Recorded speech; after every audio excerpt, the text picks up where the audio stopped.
রাজ্য সরকারের ডিএ ঘোষণার পরও আন্দোলন জারি রয়েছে। সংগ্রামী যৌথ মঞ্চের আন্দোলন নবান্নে বাস স্ট্যান্ডের সামনে, সেই আন্দোলন এখনো পর্যন্ত জারি রয়েছে বলে কিন্তু জানা যাচ্ছে। আমরা দেখালাম যেভাবে সংগ্রামী যৌথ মঞ্চের আন্দোলনকারীরা তারা গানের মাধ্যমে প্রতিবাদ জানাচ্ছে, অবস্থান ধর্ণা তাদের চলছে। দেখতে পাচ্ছেন সেই ছবি। আজ বিকেল 4টে পর্যন্ত ধর্ণার সময়সীমা, হাইকোর্টের তরফ থেকে সেই সময়সীমা বেঁধে দেওয়া হয় গতকাল শনিবার বিকেল, অর্থাৎ আজ বিকেল 4টে পর্যন্ত তারা শান্তিপূর্ণভাবে ধর্ণা করতে পারবেন, এমনটা কিন্তু হাইকোর্ট জানায়। এরপরেই রাতভর চলেছে আন্দোলন, গানের মাধ্যমে প্রতিবাদ সংগ্রামী যৌথ মঞ্চের সদস্যদের। তারা নিজেদের দাবিতে অনড় রয়েছেন। গান গেয়ে আন্দোলন সরকারি কর্মীদের।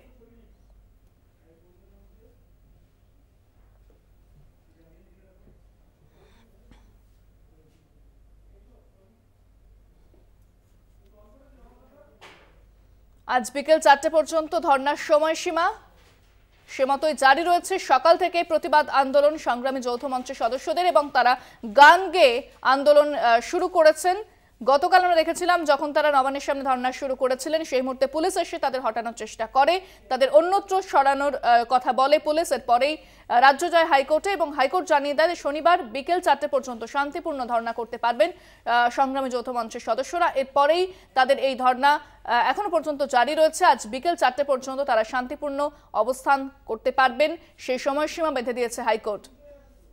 গান গেয়ে চলছে তাদের প্রতিবাদ। তারা নিজেদের দাবিতে অনড় রয়েছেন। দীর্ঘ কয়েক মাস ধরেই ডিএর দাবিতে তারা আন্দোলন চালিয়ে যাচ্ছেন, এবং রাজ্য সরকার অর্থাৎ মুখ্যমন্ত্রী মমতা বন্দ্যোপাধ্যায় ডিএ ঘোষণার পরেও কিন্তু তারা থামেননি, এবং তাদের যে দাবি রয়েছে সেই দাবি মানতে হবে, এবং নিজেদের আন্দোলনে অনড় সংগ্রামী যৌথ মঞ্চ।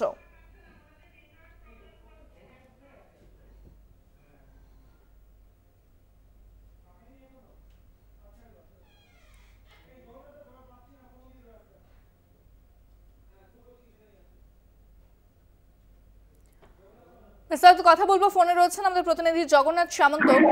জগন্নাথ, আজকে কি দেখছো? বিকেল 4টে পর্যন্ত তারা ধর্ণা করতে পারবেন, কি বলছেন সংগ্রামী যৌথ মঞ্চের সদস্যরা?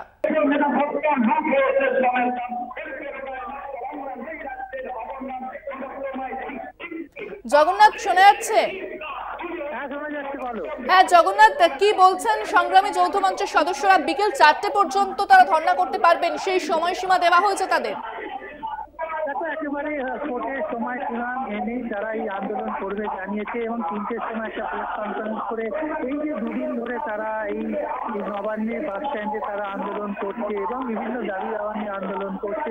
প্রথমের দিকে পুলিশের প্রচন্ড অসহযোগিতা ছিল, পুলিশ বাধার মুখে পড়তে হয়েছে পুলিশে, এবং অনেকবার পুলিশ মাইক বক্স বাজাতে দেয় দিচ্ছিল না, তুলে নেওয়ার চেষ্টা করেছিল, এবং যে স্থানে হাইকোর্ট অর্ডার দিয়েছিল সেই স্থানটাকেও তারা পরিবর্তন করে দিয়েছিল, এবং অন্য জায়গায় বসে তারা একদিন পুরো আন্দোলন করেছে। তারপরে আবার নবান্ন যে বাস স্ট্যান্ড সেই জায়গায় চলে এসে সেখানে ব্যারিকেড দিয়ে পুরো ঘিরে দেওয়া হয়েছে, সেই জায়গায় তারা এই আন্দোলন জারি রেখেছে, এবং আন্দোলন আরো তীব্রতর হচ্ছে গান এবং কবিতার মাধ্যমে। এই মুহূর্তে দেখা যাচ্ছে যে সিপিআইএম নেতা মোহাম্মদ সেলিম এই যৌথ মঞ্চে, সংগ্রামী যৌথ মঞ্চে এসেছেন, এবং তার প্রতিবাদের ভাষা তিনিও এই সংগ্রামী যৌথ মঞ্চের যারা আন্দোলনকারী তাদের সঙ্গে সামিল হয়েছে।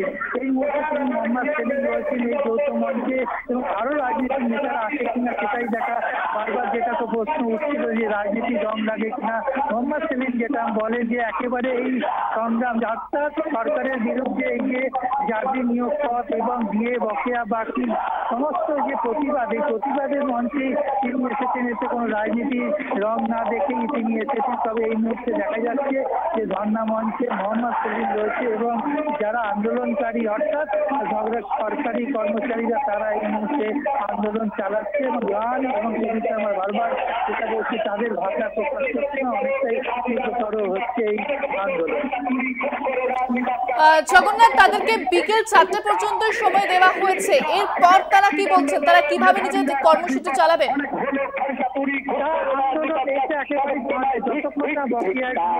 জগন্নাথ, তোমার কথা আমরা স্পষ্ট শুনতে পাচ্ছি না, আপাতত ধন্যবাদ জানাবো তোমাকে। কথা বললাম প্রতিনিধি জগন্নাথ সামন্তের সঙ্গে।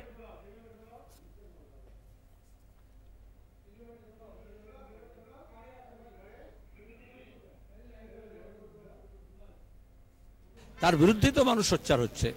সেইটাই যৌথ মঞ্চ করছে, সংগ্রামী যৌথ মঞ্চ করছে, সেখানে আমি চলে এসেছি। যেখানে প্রতিবাদ হবে সেখানে বামপন্থীরা থাকবে।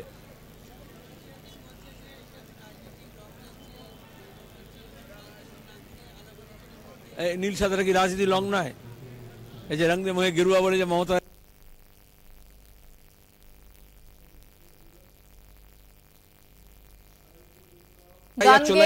আন্দোলন সরকারি কর্মীদের